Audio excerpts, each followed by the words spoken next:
Il y a un fil conducteur philosophique dans le programme économique d'Emmanuel Macron. Pour lui, dans la vie, on n'a rien sans rien. Le travail est une valeur qui permet l'épanouissement social, à condition qu'il soit exercé dans de bonnes conditions justement de rémunération et de respect. Il dit aussi que le travail a toujours changé et donc il considère que si des emplois actuels sont détruits, c'est parce que de nouveaux sont générés dans les activités modernes et grâce par exemple aux nouvelles technologies. Il n'y a pas pour lui donc de pénurie d'emplois à craindre. Il pointe du doigt que les Français sont préoccupés par le chômage de masse, mais ont aussi une vision contradictoire de la réussite. Ceux qui réussissent sont suspects ou en tout cas génèrent de la suspicion sur la réussite auprès des Français. Mais à l'inverse, notre pays refuse l'échec. Et donc, quand on a échoué en France, il est très difficile d'avoir une deuxième chance. Pourtant, pour Emmanuel Macron, nous avons besoin de ceux qui créent, qui tentent, qui essayent de nouvelles choses, quitte à ce qu'ils échouent. Et c'est une conception libérale, ceux qui créent et qui innovent permettent de générer de l'emploi pour les autres. Le rôle de l'État est donc de les soutenir et de leur permettre, même s'ils échouent, de recommencer.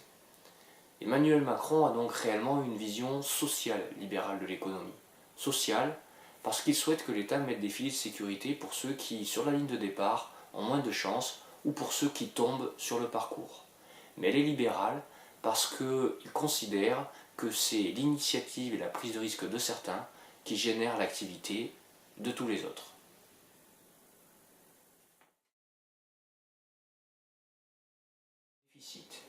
Pour lui, c'est un devoir à l'égard des générations futures. Il a une première exigence, c'est de respecter l'engagement de la France. S'il veut faire donc 60 milliards d'économies en responsabilisant les ministres sur leurs objectifs de réduction des dépenses. Sa seconde exigence, c'est de faire des choix. Il veut cibler un petit nombre de dépenses prioritaires, l'éducation, la défense, la sécurité et la justice pour lui. Il veut sélectionner les baisses des prélèvements qui créeront de l'activité économique et de l'emploi. Il veut des baisses d'impôts réparties entre les ménages et les entreprises. Et il veut mettre fin à l'instabilité fiscale. Il y aura donc une loi d'orientation en 2017 qui fixera pour 5 ans l'évolution de la fiscalité sur le quinquennat. Et il dit qu'il ne réformera pas plusieurs fois un même impôt dans ce quinquennat. Sa troisième exigence, c'est de renouer avec ce qu'il appelle l'excellence des services publics. Il dit qu'il est attaché à l'hôpital, à l'école, et il souhaite revenir au fait que ce soit les meilleurs et que les agents publics de la France soient respectés à leur juste valeur. Il veut un État agile, concentré sur les priorités du pays et qui s'adapte aux besoins et au mode de vie des Français. Il veut donc une efficacité, une simplicité, une adaptabilité des services publics.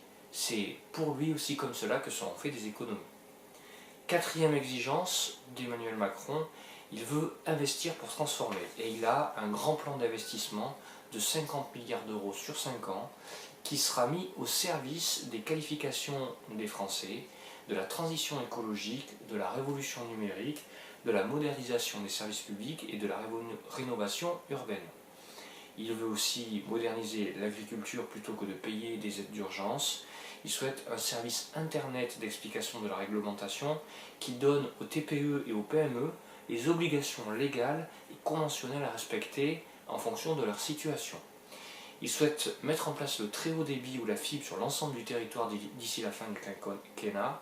Et il ne veut plus construire partout des autoroutes, des aéroports et des lignes de TGV, mais plutôt moderniser les réseaux existants et développer de nouveaux services pour raccorder tous les territoires.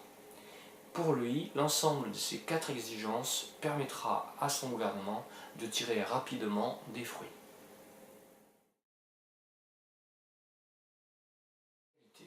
Il veut réduire les cotisations payées par les salariés, par les indépendants et par les fonctionnaires.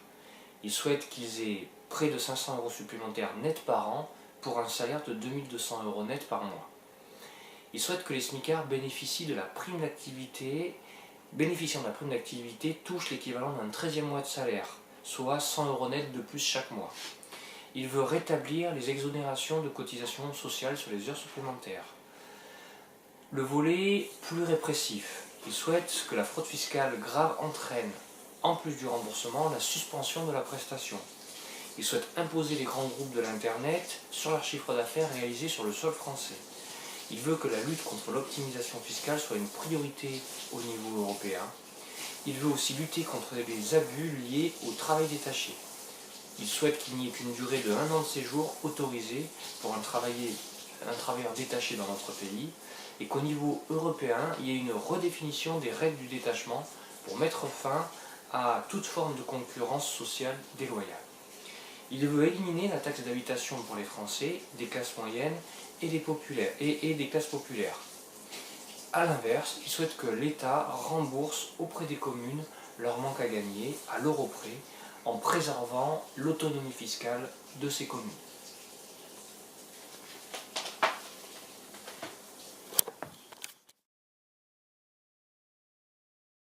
Chômage, Emmanuel Macron souhaite permettre à tous les travailleurs d'avoir droit à l'assurance chômage. Il inclut donc les artisans, les commerçants indépendants, les entrepreneurs, les professions libérales, les agriculteurs. Il veut aussi ouvrir les droits à l'assurance chômage aux salariés qui démissionnent et que le droit soit utilisable une fois tous les 5 ans. En contrepartie, l'insuffisance des efforts de recherche d'emploi ou le refus d'offres raisonnables entraînera la suspension des allocations.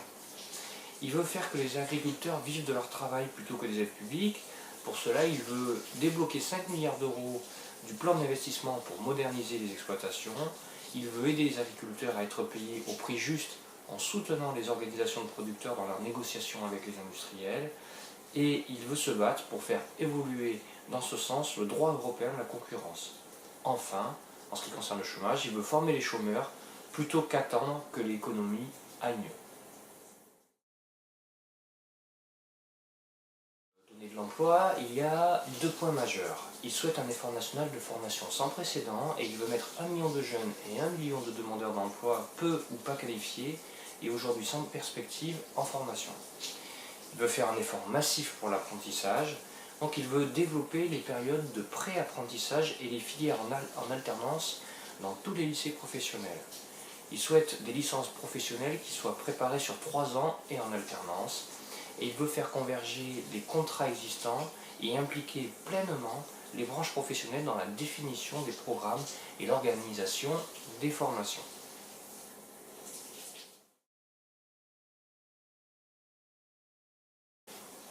Au niveau de l'entreprise et de l'esprit créatif des entrepreneurs, il veut simplifier leur vie.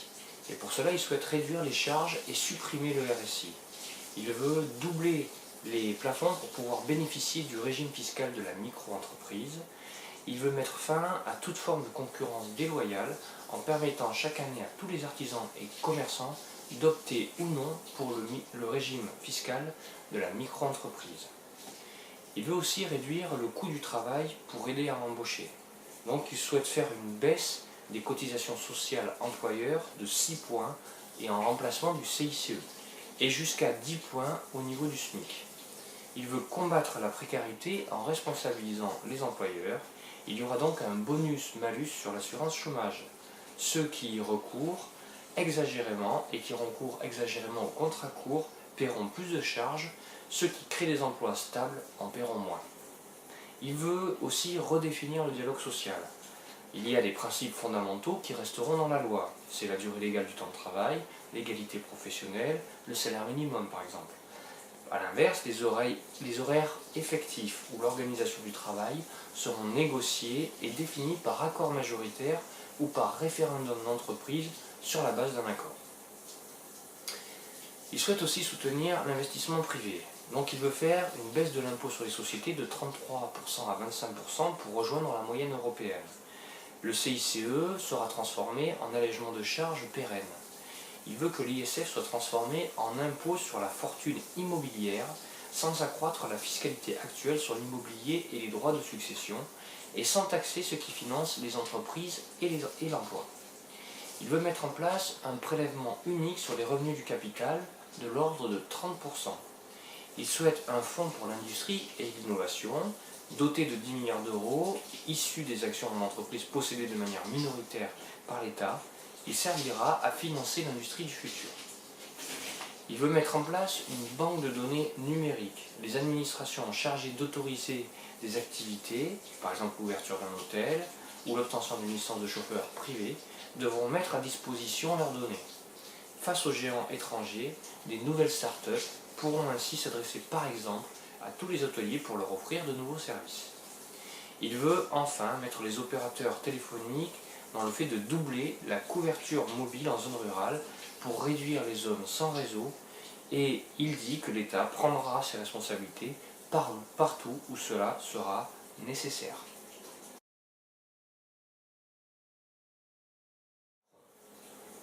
Un système universel avec des règles communes de calcul des pensions progressivement mises en place. Fin des régimes spéciaux donc. Changer d'activité ou de secteur sera sans effet sur les droits à la retraite. Il veut mettre en place un principe d'égalité. Pour chaque euro cotisé, le même droit à pension pour tous. Et il ne veut pas modifier l'âge de départ à la retraite, ni le niveau des pensions. Il parle aussi de solidarité. Il veut faire plus pour ceux qui en ont moins. Plus on part au bas de l'échelle sociale, plus les obstacles s'accumulent pour lui. L'éducation, la santé, le logement, l'accès à l'emploi, le crédit, les vacances, tout ça est plus compliqué quand on est tout en bas. Et plus on est haut dans la société, de son point de vue, plus les barrières se lèvent d'elles-mêmes. Il veut donc aider les plus démunis, par exemple, augmenter le minimum vieillesse de 100 € par mois. Il souhaite un versement social unique. Toutes les allocations sociales, APL, RSA, seront versées le même jour du mois, un trimestre maximum après la constatation des revenus, contre jusqu'à 2 ans aujourd'hui. Il veut mettre en place un accélérateur d'associations qui font un travail formidable. Il est difficile pour elles de toucher tout leur public. Cette structure qu'il veut créer sera chargée de déployer sur l'ensemble du territoire et en moins de 5 ans les associations les plus utiles à la société.